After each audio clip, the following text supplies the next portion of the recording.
খাবার খেলেই যে কনস্টিপেশন হয়ে যাবে তা তা নয়, কিন্তু খাবার থেকে কিছু কিছু খাবার আছে যার থেকে কনস্টিপেশন হতে পারে। যেরকম হচ্ছে রেড মিট, অ্যালকোহল, তারপরে রিফাইন্ড কার্বোহাইড্রেটস, প্রসেসড ফুড, যেগুলোর মধ্যে অনেক প্রিজারভেটিভস থাকে। তো সেগুলো বেশি খেলে কিন্তু কনস্টিপেশন হতে পারে। আর শাকসবজি যদি কম খায় কেউ, রেগুলার হয়তো শুধুই ভাত আর আলু সেদ্ধ খাচ্ছে, তাহলে কিন্তু কনস্টিপেশনের সমস্যা হতে পারে।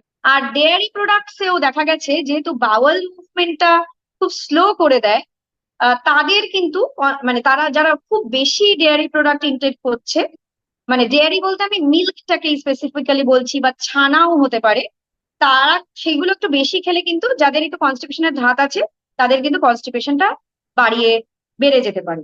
তো সেই জন্য তাদের খেয়াল রাখতে হবে যাতে বেশি পরিমাণে জল, শাকসবজি আর ফল ডায়েটে রাখলে কিন্তু কনস্টিপেশন কম হতে পারে। কনস্টিপেশনের সমস্যায় যারা ভুগছেন, তারা অবশ্যই ফার্স্টেই মাথায় রাখতে হবে প্রচুর পরিমাণে জল খেতে হবে। তো ফ্লুইড ইনটেকটা প্রচুর পরিমাণে থাকবে, মানে জল তো থাকবেই, প্লেন ওয়াটার, তার সাথে আপনারা ফ্রুট জুস খেতে পারেন, আর ডাবের জল থাকতে পারে। আর তবে এই ফ্রুট জুস গুলো যদি বাড়িতে বানানো হয় বা বাইরে থেকে খান, অতিরিক্ত চিনি দেওয়া উচিত নয়, সেটা কিন্তু আরো সমস্যাটা বাড়িয়ে তুলতে পারে। তো এরপর হচ্ছে আপনারা ভেজিটেবলস, মানে সবুজ শাক সবজি বেশি করে রাখা, বা যেগুলো রঙিন সবজি সেগুলো ডায়েটে বেশি করে রাখা। যেরকম ফুলকপি, বাঁধাকপি, যেগুলোতে মানে খুব rich in fiber, insoluble soluble, দুরকম ফাইবারই যেগুলোতে আছে।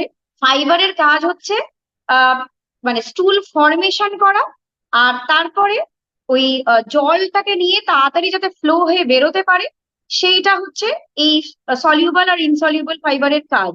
তো এই খাদ্য তালিকায় এই সব সলিউবল ইনসলিউবল ফাইবার যেগুলোতে বেশি আছে, সেইগুলো কিন্তু বাড়িয়ে তুলতে হবে।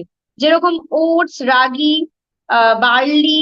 দেন হচ্ছে আপনাদের রাখতে হবে এমন কিছু আহ মানে আহ, ছোলা, তারপরে হচ্ছে স্প্রাউটস, ঘুগনি মটর, তড়কা, রাজমা। এই এগুলো যেমনি প্রোটিন আছে, তার সাথে সাথে ফাইবারও আছে।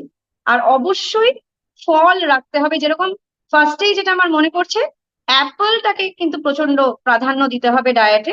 সবজির মধ্যেও পেঁপে, ভেন্ডি, লাউ, তারপরে হচ্ছে আহ ঝিঙে, পটল, এগুলোকে যদি রেগুলার রাখা যেতে পারে ডায়েটে, আপনারা কিন্তু অনেকটাই উপকৃত হবেন। আর একটু যদি বয়েল ফর্মে খাওয়া যায়, মানে খুব স্পাইসি অয়েলি খেলেও কিন্তু দেখা গেছে খুব ডিহাইড্রেশন হয়ে যাচ্ছে শরীরে, আর এই ডিহাইড্রেশন কিন্তু কনস্টিপেশনে টার্ন আউট করছে। তো সেই জন্য অবশ্যই মাথায় রাখতে হবে যে যাতে জলের পরিমাণটা পর্যাপ্ত থাকে, আর শাকসবজি, ফল, হোল গ্রেনস, লেন্টিলস, এইগুলো ডায়েটে বেশি করে আছে।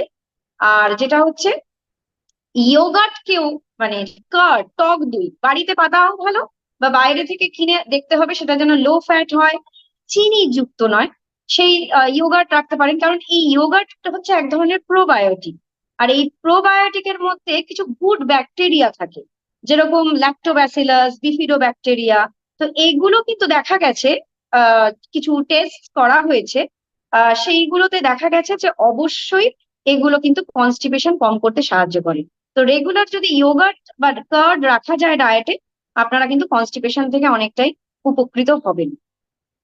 আর অবশ্যই আরেকটা জিনিস বলে দিই, যাদের গ্লুটেন ইনটলারেন্স আছে, মানে হুইট প্রোডাক্টস, যে হুইটের মধ্যে এক ধরনের প্রোটিন থাকে, তো সেই হুইট প্রোডাক্টস কিন্তু বেশি খাওয়া যাবে না যাদের এই কনস্টিপেশনের সমস্যা আছে। যেরকম যদি হুইটের ডালিয়া হয় বা হুইটের রুটি আছে, আর তার থেকে আপনারা ওটস এর রুটি খান বা মিলেটস এর রুটি খান, তো সেইগুলো হলে আশা করা যায় অতটা সমস্যার সম্মুখীন হবেন না।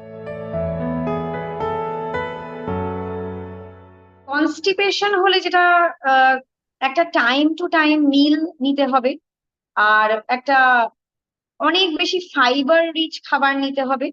আর রেস্ট্রিকশন বলতে হচ্ছে যে যে খাবারগুলো আপনাদের ক্ষতিকারক, বুঝতে পারছেন যে স্পাইসি, ডিপ ফ্রাইড ফুড, খুব মশলাযুক্ত খাবার, তারপরে অ্যালকোহল, রেড মিট, এগুলো অবশ্যই না খাওয়া।